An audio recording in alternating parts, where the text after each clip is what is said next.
di dalam satu ayat yang penting, saudara, yaitu di dalam dua Tawari pasalnya yang ketujuh. Ada tahu ayat ini, dan hari-hari ini sedang bergaung dengan kencang. Dua Tawari pasal yang ketujuh ayat yang ke-14, saudara ya. Dua Tawari pasal yang ketujuh ayat yang ke-14 ya. Dan kita melihat hubungannya juga 14 ini dengan social distancing sebetulnya selama 14 hari, atau adapun yang sudah terkena atau terpapar 14 hari juga harus diisolasi. Dan rasa-rasanya tepat kalau kita melihat ayat ini, saudara ya. Di dalam Tuhan tidak ada yang kebetulan kalau begitu ya. Dan mari saudara tekan Alkitabmu ya. Dulu kan buka Alkitabmu, sekarang sudah canggih tekan Alkitabmu ya. Jadi dari gadget saudara, nah ada di layar ya, atau di belakang saya, mungkin Anda bisa melihatnya. Dan saya akan meminta kita semua untuk membaca bersama-sama ya, dengan suara keras ya. Dua Tawari pasal yang ke-7 ayat yang ke-14. Mari kita baca dengan suara keras. 1, 2, 3. Dan umatku yang atasnya namaku disebut merendahkan diri, berdoa dan mencari wajahku, lalu berbalik dari jalan-jalannya yang jahat, maka aku akan mendengar dari sorga dan mengampuni dosa mereka serta memulihkan negeri mereka ya. Ini adalah pernyataan dari Tuhan itu sendiri. Dan pada saat itu umat Israel baru saja menyelesaikan bait Allah, saudara ya, atau rumah Tuhan ya.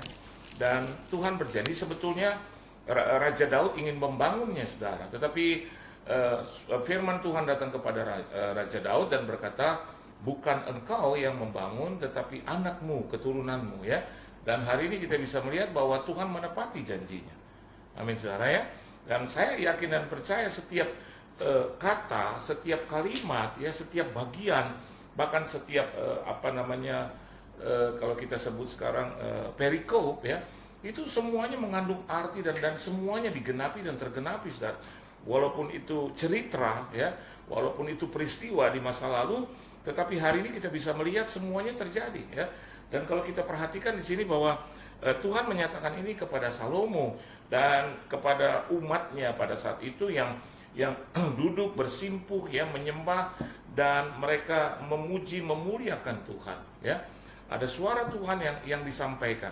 Dan hari ini saya yakin dan percaya, dan hari-hari di belakang ya, sebelum pertama kali acara ini boleh eksis, saya yakin dan percaya suara Tuhan sudah berkumandang dan masih berlanjut sampai hari ini.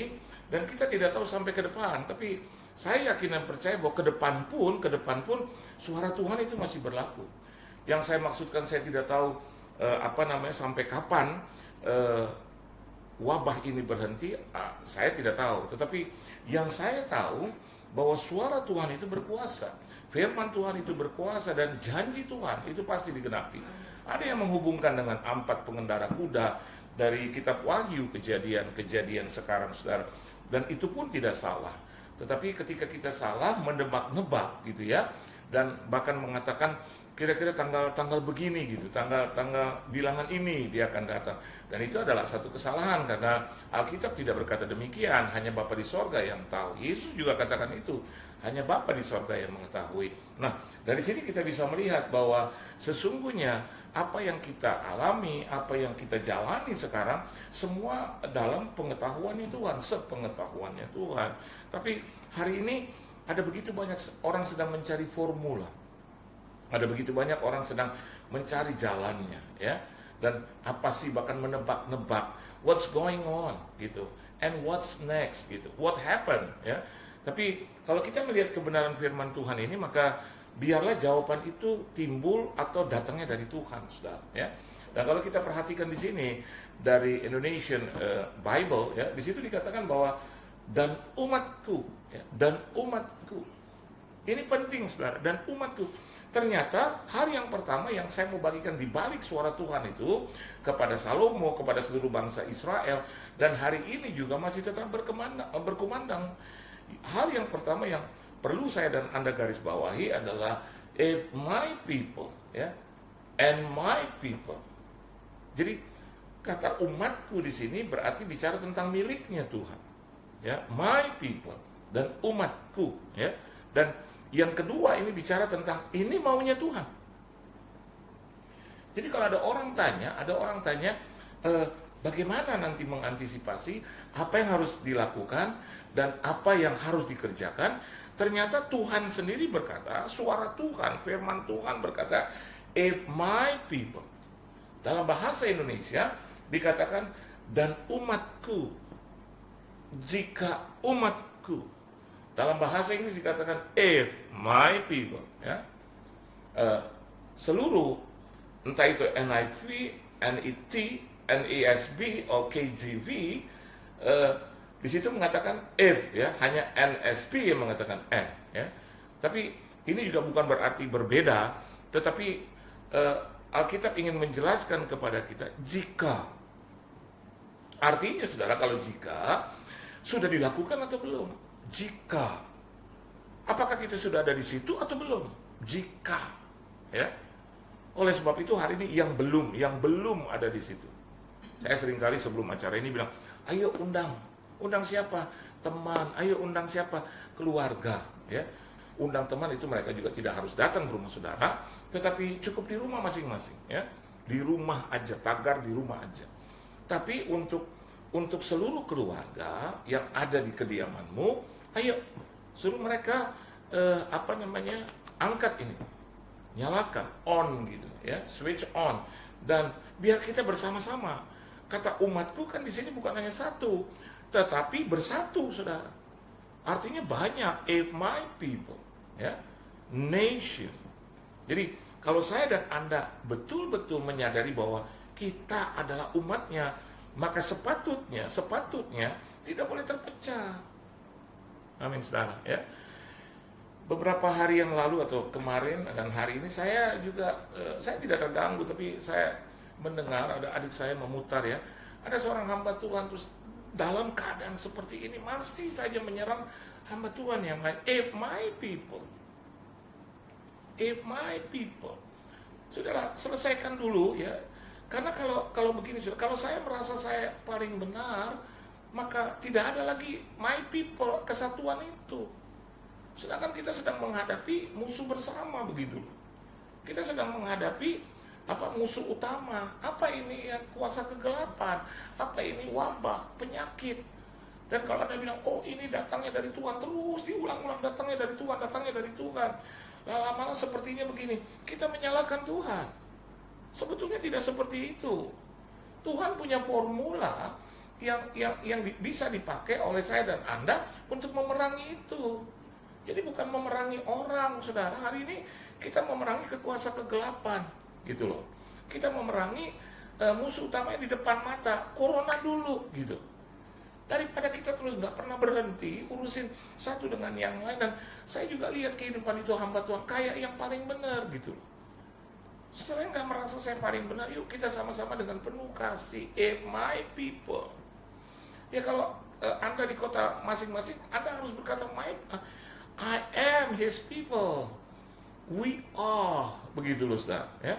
Kalaupun ada perbedaan, kita habiskan dulu. Ini yang pertama. If my people. Jadi maunya Tuhan begini. Jangan lagi dihantam, diperhadapkan maunya kita.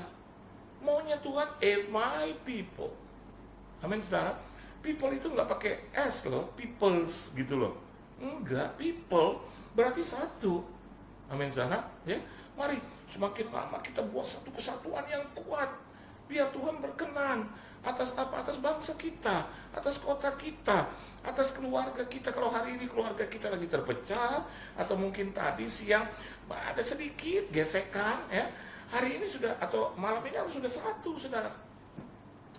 Karena kita nggak menghadapi masing-masing gitu. Istri saya bukan musuh saya, anak-anak saya itu bukan musuh saya. Adik saya, kakak saya, keponakan saya itu bukan musuh saya. Musuh kita tidak pernah berubah, yaitu kuasa kegelapan, iblis. Yesus yang katakan itu.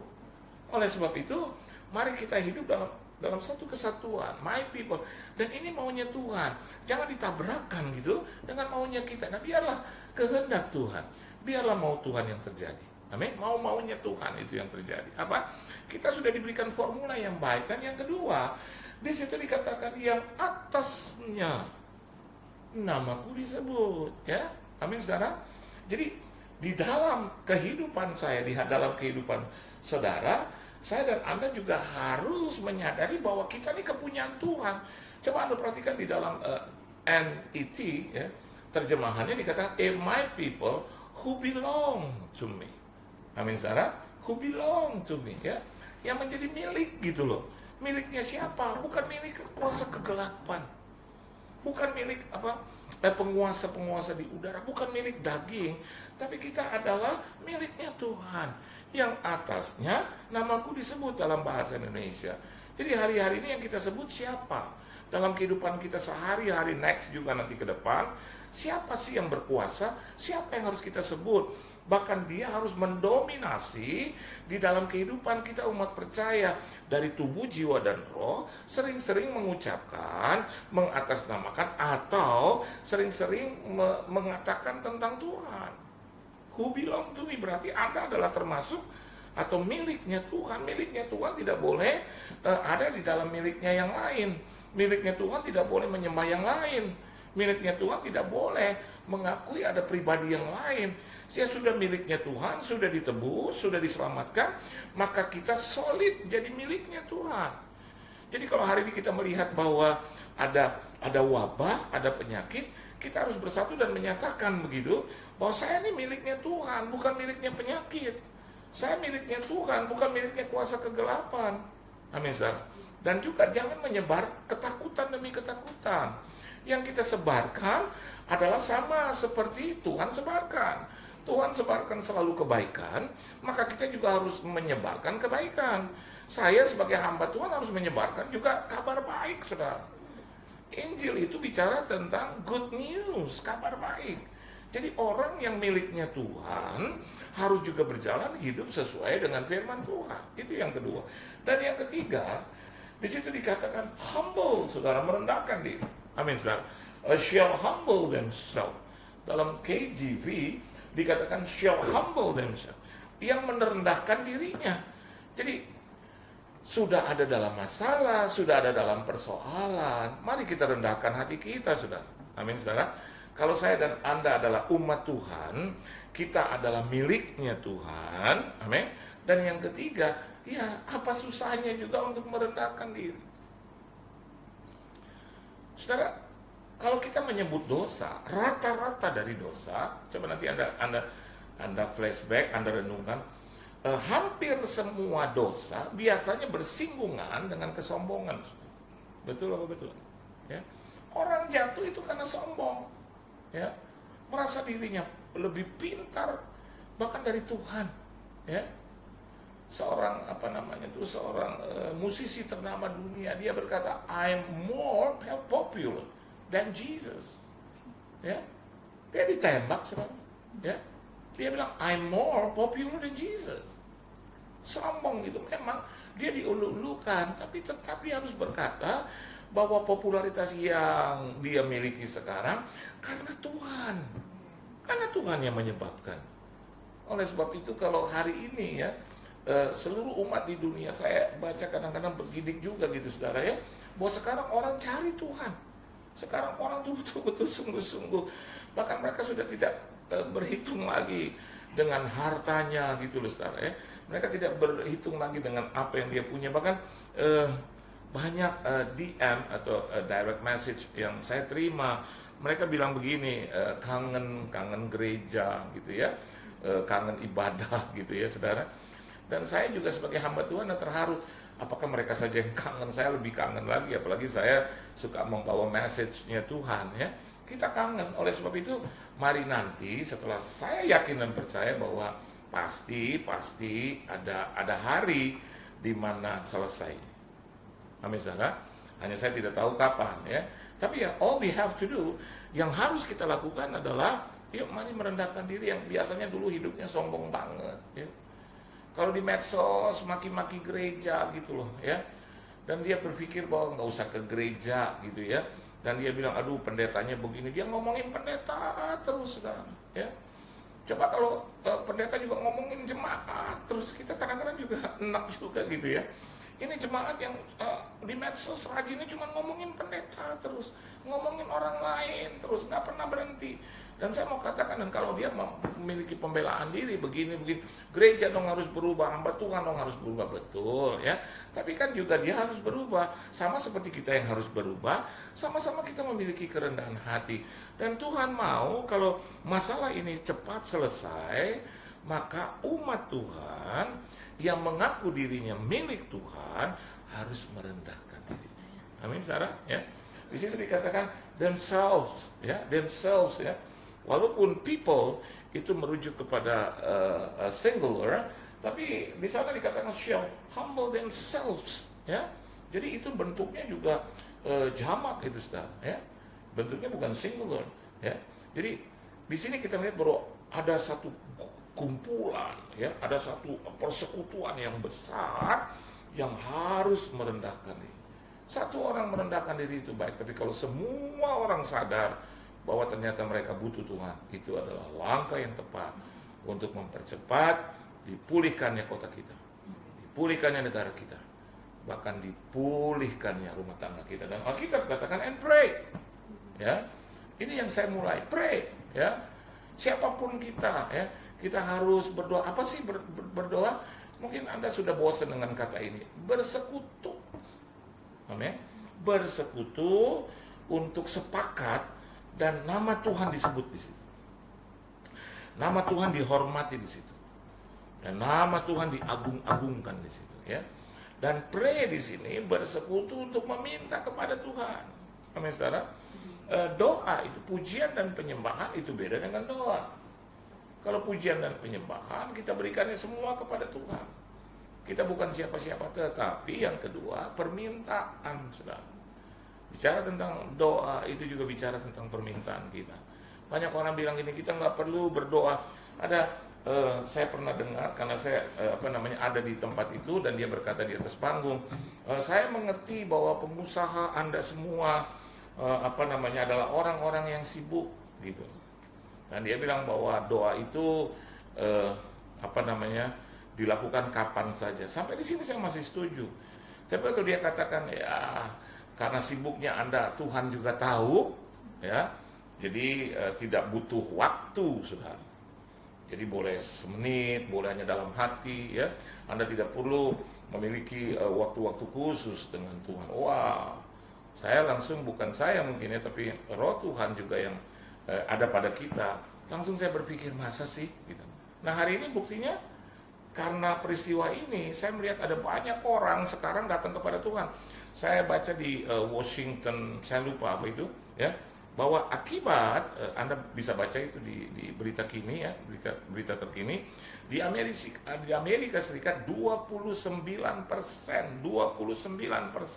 sekarang orang cari Tuhan. Wow. Amin, saudara. 29%. Ya. Bahkan dari 29% itu 14% adalah orang-orang yang selama ini tidak menyebut nama Tuhan dan tidak mengakui Tuhan. Kan luar biasa begitu. Jadi Tuhan mau Anda lihat. Iya, di samping.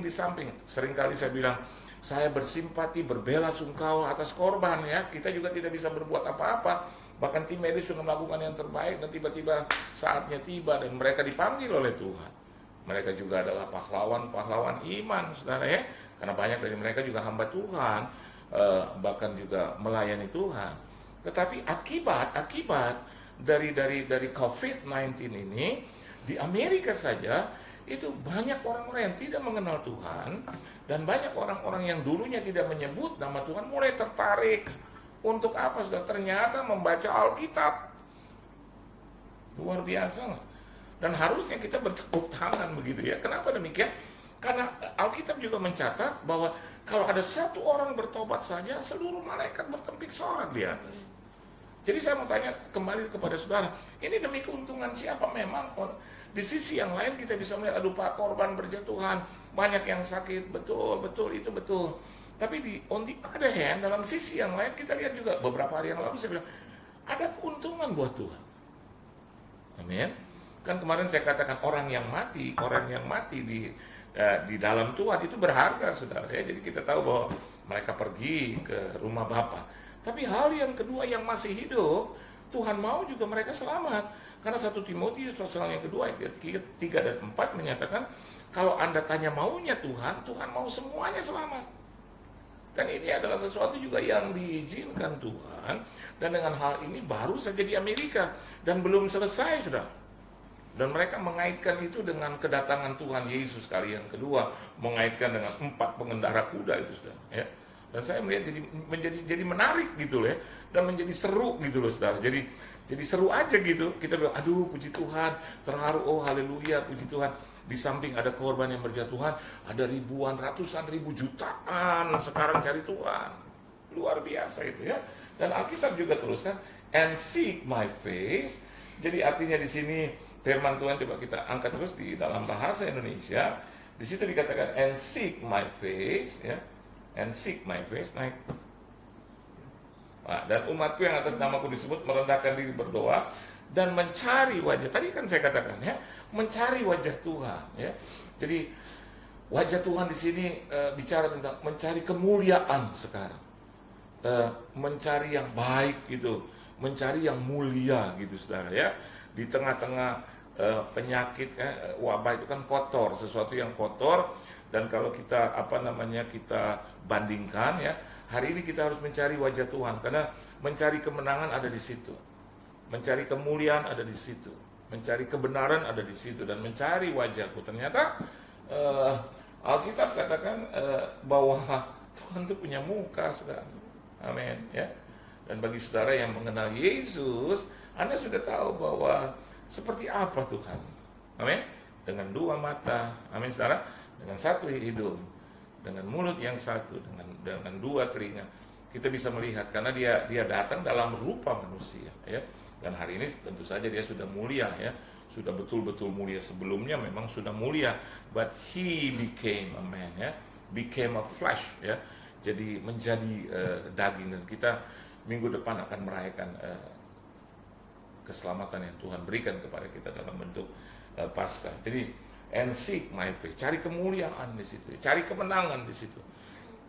Bagi saudara yang mau menang, cari wajah Tuhan. Amin. Bagi saudara yang gelap, ada terang di situ. Amin. Bagi saudara yang tidak pasti, uncertain, ada kepastian di situ.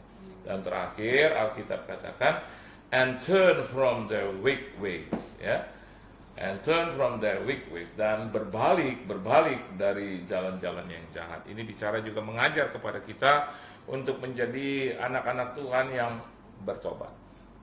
Amin, ya.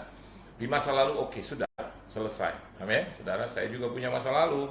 Ya, Anda punya masa lalu ya. Bahkan sebelum hari ini saja kita namakan itu masa lalu. Bahkan 5 menit yang lalu itu, bahkan sebelum jam 9 itu masa lalu, saudara ya. Dan hari ini kalau Anda mendengar firman Tuhan, belajar untuk meninggalkan itu. Ya, bertobat artinya berhenti berbuat dosa dan melakukan yang benar. Amin. Dan orang-orang yang seperti itu, Alkitab katakan, melakukan sesuatu yang seperti kita lakukan pada malam hari ini, lihat efeknya. Di situ dikatakan, maka aku akan mendengar dari sorga dan mengampuni dosa mereka serta memulihkan negeri mereka. Amin, saudara? Wow, luar biasa. Mendengar dari sorga. Mendengar dari sorga artinya ketika suara itu naik, ketika pujian itu naik, penyembahan itu naik, doa itu naik. Jadi ini bersifat pribadi, aku mendengar ya, dan mengampuni serta memulihkan ya.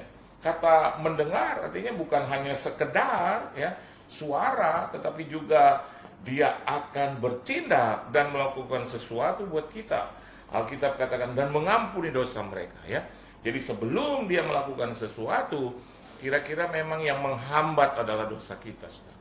Kesalahan kita. Itu yang seringkali yang mendukai ya, menggores hati Tuhan ya. Dan Tuhan itu kita percaya bukan Tuhan yang pendendam, pembenci ya, tapi Alkitab katakan kita juga harus belajar dari karakter Dia yang selalu bisa mengampuni kita. Amin, saudara ya. Dan Alkitab juga mengatakan memulihkan negeri mereka. Amin. Umat Tuhan yang berdoa, His people yang berdoa, negerinya yang dipulihkan. Amin, saudara. Anda yang berdoa, kita melakukan pekerjaan bagi orang-orang yang di PHK, diberikan lagi oleh Tuhan. Ekonomi yang porak-poranda, Anda berdoa, saya memuji dan membesarkan nama Tuhan, Anda memuliakan Tuhan, maka efeknya, side efeknya, itu bukan hanya untuk Anda sendiri, tapi juga untuk keluarga Anda, bahkan untuk kota Anda, dan juga negeri Anda, bahkan sampai ke seluruh dunia, seluruh bumi, seluruh dunia. Tuhan Yesus memberkati saudara.